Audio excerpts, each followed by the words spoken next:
So hello guys, kaderte, ito na pala yung pinilitan natin na GR ASI ng Isuzu D-Max.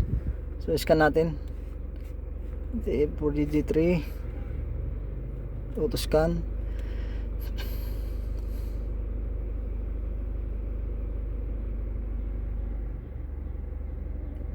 Tagal ng communication.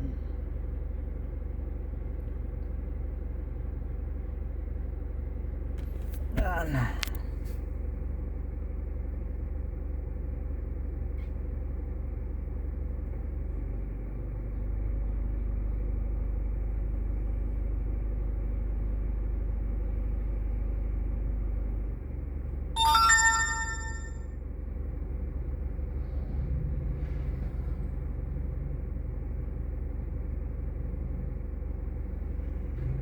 So yan, wala na yung sa ABS nya, yung invalid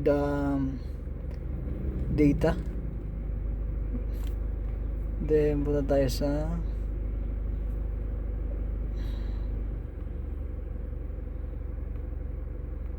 dito. Tayo dito. B dito. Ayaw kasi mabasa dun sa ano eh. Auto scan. Ito. Field codes. Yeah, wala na. Wala na yan. Live data. Hindi yan. Isa. Ay, sorry. Live data tayo. Bilis.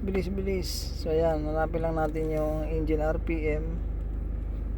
Then AGR command and AGR error. So ayan, custom. Lagyan natin sa graph. So ayan, yung RPM nya tataas. Then yung command ng AGR, ayan, 42% idle. Then pag relieve mo 0%, then deceleration magiging 70-80%. So good sa to. Yan, linis na.